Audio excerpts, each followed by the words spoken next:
Sa mahigit 7,000 isla ng Pilipinas, nalilito ka na ba kung saan pupunta? Huwag ka mag-alala, halika't libutin natin ang isang lugar kung saan payapa pero masaya, malayo pero madaling puntahan, at tipid sa bulsa ngunit mayaman sa tradisyon at kultura.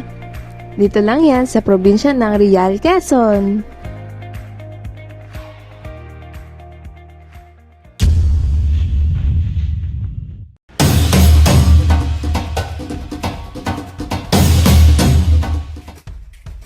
Sa timog silangang bahagi ng Luzon matatagpuan ng Quezon.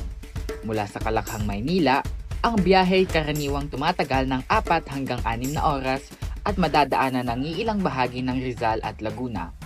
Ang Real Quezon, na binubuo ng 17 barangay, ay napalilibutan ng kabundukan at karagatan.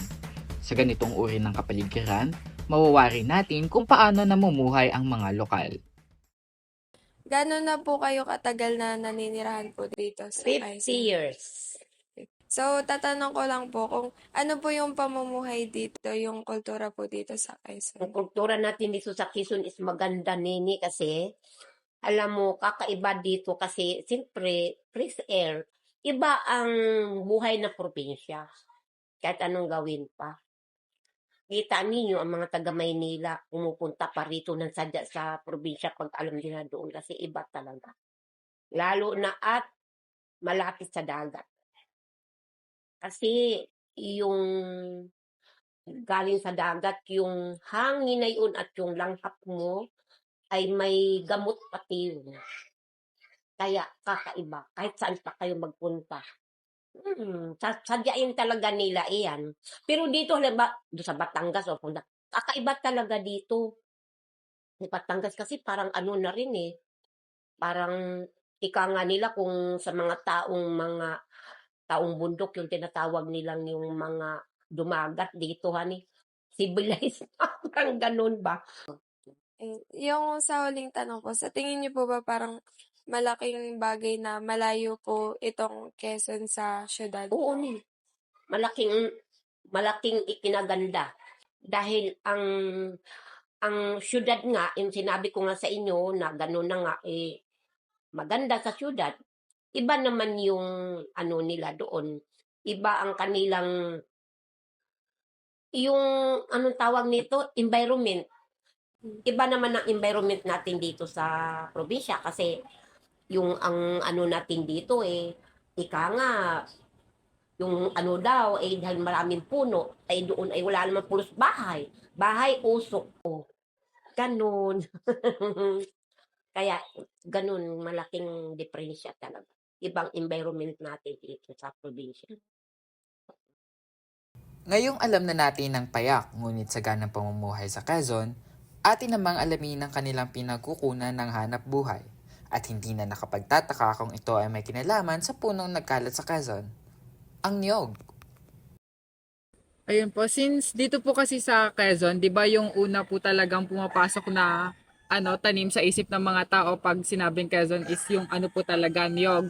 Oo. So kayo po, kailan po ba kayo nagsimula magtanim ng niyog po? Ako yung nag-umpisa nagtanim ng niyog ay baka ang edad ko noon ay mga 16. Tsaka ano pa po ba yung mga trabaho na nakukuha po sa pagnuniyog? Yung katulad ng halimbawa, una pagtatanim. Tapos nililinisan namin hanggang sa lumaki. Tapos pag yung bumubunga na, nung una dito ay hindi buko ang aming binibinta. Talagang niyog na ginagawang kupras. May pumasok ditong mamimili ng buko, yung binibiyahe sa Maynila. So Ay po talaga. galing dito. Ngayon, mas abante ang buko kaysa doon sa niyog. Ang presyo ngayon ng niyog dito ay 7. Ang buko na may 8. Wala kaming gastos na doon. Oo. Ngayon naman po yung sa buko po, since marami po siyang gamit, sa pagkain naman po o sa mga putahe, ano po yung mga pagkain na pwedeng magawa galing sa niyog po? O sa niyog. Abay marami. Maraming pagkakagamitan na yan. Halimbawa, pangluto ng gulay, pangkarniwan, yung sinantol, ginagamitan ng niyog.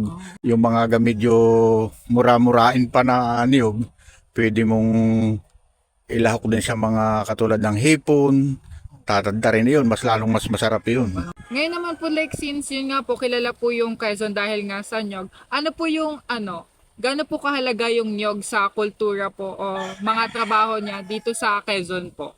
Ay, dito sa Quezon talaga, ang niyog number 1, yan ang pinagkakakitaan ng mga taga rito sa Quezon. Tapos, mas magandang quality na yan, yung sinasabing gatana ng niyog, mas magandang quality na yan kaysa sa ibang lugar, katulad Mindoro o ibang lugar, mas mataas daw ang ng quality ng niyog dito sa Quezon. And the way sabi gamot, pero talagang totoo, kaya lang hindi rin nagkaig yung aming saman, gawa ng kulang kami sa Equipments po. sa mga equipment saka sa puhunan niya. Oh, yun. Masarap na tanghalian ba ang hanap mo? Tiyak na mapapatakam ka sa putaheng talaga nga namang sikat sa Real.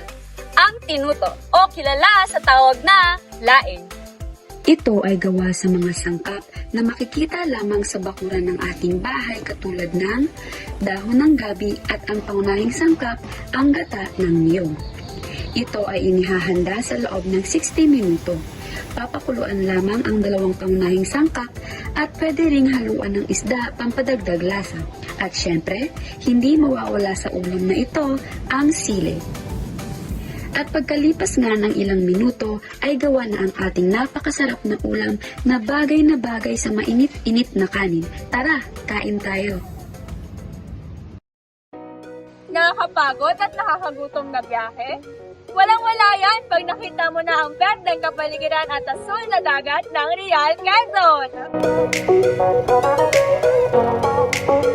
Nainitan ka na ba at gusto mong malapigan? Tamang-tama yan dahil nandito tayo sa Manok Falls, kung saan sa sobrang lamig ng tubig ay akalain mong nasa freezer ka. O ang gusto mo ay makita ng isang unique na atraksyon. Dito na yan sa Balagbag Waterfall, kung saan makita ka ng falls na may kakaibang formation. Ang cool, di ba? Layon sa Bandan na kilala sa kanyang malamig ngunit fresh na tubig at malalim na ilog. Kaya kung ikaw ay pupunta rito, wag na wag mong kakalimutang mag-ingat.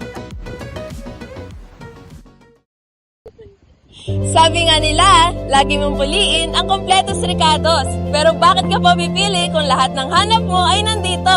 Mula sa masasarap na pagkain at kakaibang mga atraksyon, hanggang sa payak na pamumuhay at kawili-wiling mga hanap buhay. Hindi ka bibiguin ng Real Quezon. At dahil dyan, ako si Elaine Icy Bactong, Ed Aliel Magondakan, Chelsea R. Potestades, Armelin Arolion, at Jocelyn Maris S. Pineda.